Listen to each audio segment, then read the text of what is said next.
여러분 안녕하십니까? 이 시간에는 마태복음 20장 말씀 중심으로 드리겠습니다. 17절에서 19절의 말씀을 보면 예수께서 예루살렘으로 올라가려 하실 때에 12 제자를 따로 데리시고 길에서 이르시되 보라, 우리가 예루살렘으로 올라가노니 인자가 대제사장들과 서기관들에게 넘겨짐에 그들이 죽이기로 결의하고 이방인들에게 넘겨주어 그를 조롱하며 채찍질하며 십자가에 못 박게 할 것이나 제3일에 살아나리라.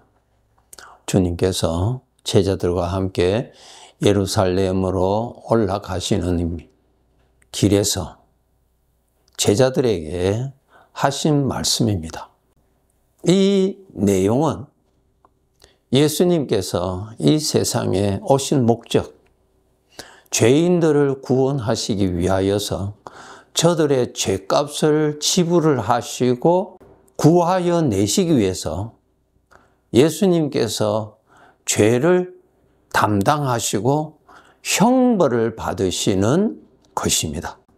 죄인들을 구원하시기 위하여서 주님께서 죽음까지 다 지불하시는 그러한 사건에 대한 말씀이죠. 그러나 제자들은 이때는 그것이 무슨 말씀인지 도저히 깨달을 수가 없었고, 또 심지어는 이런 일이 주님에게 결코 있을 수 없는 일이라고 항변까지도 하지요. 충분하게 그렇게 할 수가 있는 것이죠. 지금 마태복음 20장에서 보면은 또 주님께서 어느 곳에 머물러 계실 때에 20절부터 보면은 세베대의 아들의 어머니가 그 아들들을 데리고 예수께 와서 조용하게 무엇을 구하고 있었습니다. 21절에 무엇을 원하느냐 말씀하셨을 때 그 어머니가 이렇게 대답합니다.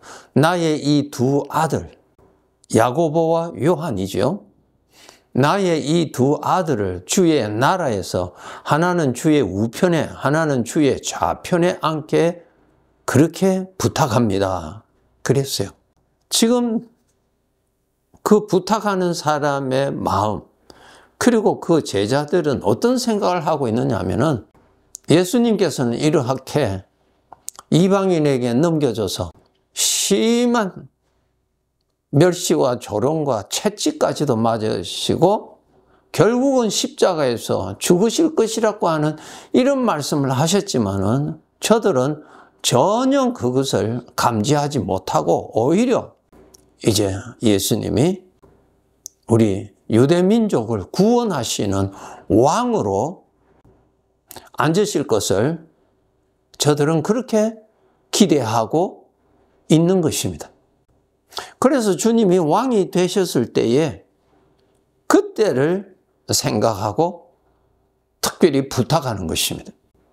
주님이 왕이 되시면은 좌쪽, 우쪽에 내 두 아들 꼭 부탁합니다. 그렇게 부탁을 한 내용이 기록되어 있습니다.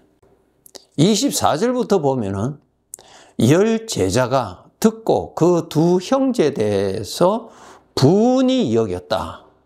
시간이 조금 지난 다음에 이렇게 예수님께 특별히 부탁한 이 내용이 다른 제자들이 알게 됐어요.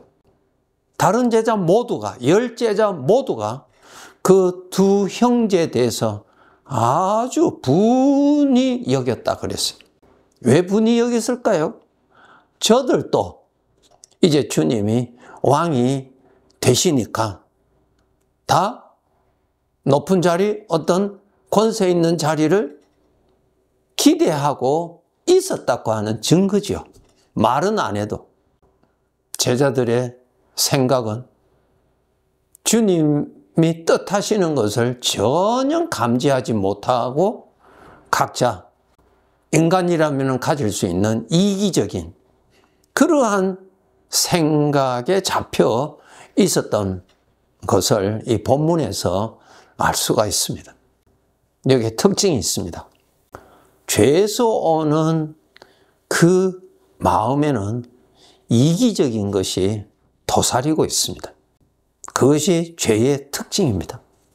우리는 죄의 성품을 가지고 있기 때문에 이 죄의 성품의 특징이 이기적인 것입니다. 나 중심. 내가 대우받고자 원하고 내가 권세를 가지고 다스리기를 원하고 내가 높임받기를 원하고 내가 그만큼 인정받기를 원하고 그러한 욕심이 다 나타나는 것을 이 본문에서 알 수가 있습니다. 우리는 구원받은 자로서 죄의 성품에서 나오는 것하고 나와 함께 계시는 주님과 연합이 되어 있기 때문에 주님으로부터 나오는 성품하고 분별해야 됩니다. 그러니까 이런 말씀을 통해서 배워야 됩니다. 아, 이렇게 차이가 나는 것이구나. 이런 것을 말씀을 통하여서 배워야 우리가 분별할 수가 있습니다. 우리 주의 자녀들도 이것이 사망의 것인지 생명의 것인지 우리 주님으로부터 오는 것인지 죄로부터 오는 것인지 이거 분별을 하는 훈련을 해야 됩니다. 죄의 성품 속에는 이기적인 것이 있습니다. 그렇죠? 예수님께서 이 모든 사실을 아시고 제자들을 다 불러 모으시고 25절부터 기록이 되어 있습니다. 예수님께서 제자들에게 말씀하십니다. 이 세상의 집권자들은 저들이 권세를 부리고 다스리고 지배하고 자기가 사람들 위에 있고 섬김을 받으려고 하고 있지만은 너희들은 그렇게 해서는 안 된다. 그 말씀하십니다. 26절에 있습니다. 너희 중에는 그렇지 않아야 한다. 너희는 그렇게 하면 안 된다. 너희 중에 누구든지 크고자 하는 자는 너희를 섬기는 자가 되고 28절에 예수님께서 말씀하십니다. 내가 온 것은 섬김을 받으려 함이 아니요 도리어 섬기려 하고 자기 목숨을 많은 사람의 대속물로 주려 함이라. 다르죠? 지배받는 것이 아니고 정복하는 것이 아니라 대접받는 것이 아니고 내가 저들의 위에 군림하는 것이 아니고 권세를 행세하는 것이 아니고 섬기는 자라. 그 말씀하셨어요. 여기 섬긴다는 말은 그 이웃을 도와주는 자, 그를 유익하게 하는 자, 그를 살려주는 자, 그를 세우는 자. 우리 주님께서 지금 죄로 말미암아서 우리가 죄의 종으로 살고 있고 지은 죄로 인하여서 영원한 형벌을 받을 수밖에 없는 나라는 존재를 살리시기 위해서 주님이 십자가의 사명을 감당하는 것이죠. 이것이 바로 주님으로부터 오는 마음의 특성입니다. 죄에서 오는 것하고 정반대지요. 우리들 속에 죄에서 오는 것이 항상 있잖아요. 내가 대우받기를 원하고 내가 높임받기를 원하고 내가 주인공이 되기를 원하고 내가 다스리기를 원하고 사람들이 내 아래에 있기를 원하고 내가 다 소유하기를 원하고 이것이 전부 다 성령으로부터 오는 것이 아니고 죄에서 오는 것이라는 것입니다. 여러분, 한 청년이 예수님께 와서 율법 중에 가장 큰 계명이 무엇입니까? 여쭈었을 때 예수님께서 하신 말씀 여러분 기억하시죠? 하나님을 사랑하라. 그리고 너의 이웃을 사랑하라. 사랑하라는 것이 무엇입니까? 섬기는 것입니다. 내가 그를 유익하게 해주는 것입니다. 돕는 것입니다. 천국에서는 누가 큽니까? 섬긴 자가 크다. 여러분 이 뜻을 우리는 정말 깨달아야 됩니다. 천국에 가서 누가 큰 자가 되느냐, 누가 인정받는 자가 되느냐, 주님으로부터 오는 성품을 따라서 섬긴 자, 즉 유익을 끼치는 사람, 도움을 주는 사람, 그를 살려주는 사람, 그를 일으켜주는 사람, 그를 칭찬하는 사람, 위로해주는 사람, 그런 사람이 되라고 말씀하십니다. 여러분, 우리가 구원받은 사람들 분초마다 함께 계시는 성령님의 도움으로 우리가 살고 있습니다. 이것 우리가 정말 깨달아야 됩니다. 성령님을 생명이라고 말씀하셨죠. 생명이 떠나면은 죽음밖에 없잖아요. 생명이 지금 일을 하니까 지금 내가 살고 있잖아요. 주님이 나와 함께 계셔서 일을 하시니까, 도와주시니까, 신앙생활 할 수 있도록 도와주시니까, 죄에 빠지지 아니하도록 도와주시니까, 죄에 빠져도 죄에서 빨리 나오도록 도와주시니까 우리가 살고 있는 것입니다. 베드로가 물 위로 걸었던 것은 전적 주님께서 도와주셨기 때문에 물 위를 걸었던 것입니다.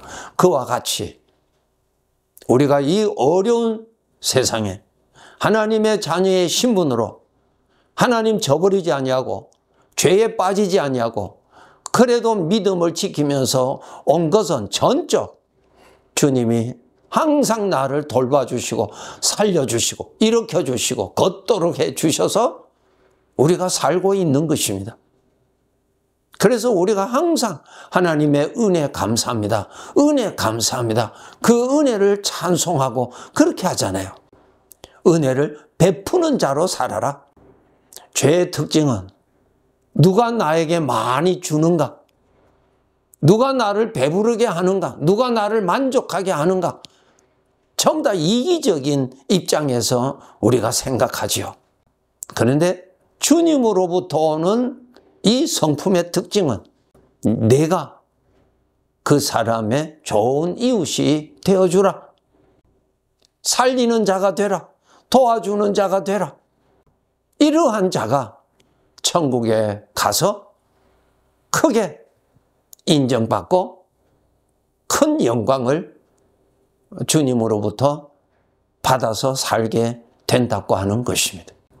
우리 주님께서 나를 살리시려고 구원해 주셨고, 구원받은 나, 이 세상에 죄의 종이 되지 않기 위해서, 하나님의 아들답게 살기 위해서 분초마다 항상 같이 계셔서 도와주시고 살려주시고 그렇게 해서 지금 살아왔고 살고 있습니다.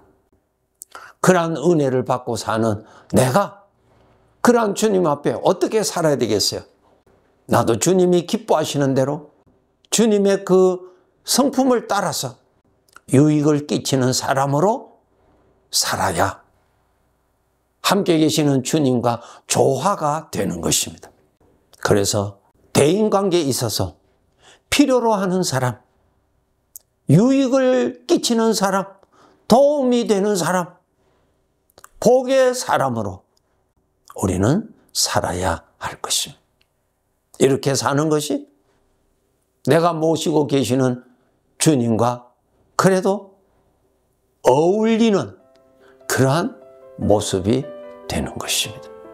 주님이 기뻐하시는 주님의 마음, 주님의 마음으로부터 오는 남을 유익을 끼치는 사람으로 살리라.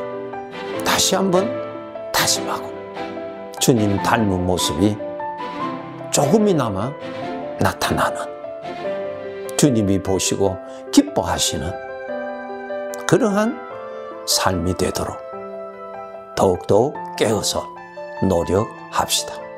네, 감사합니다.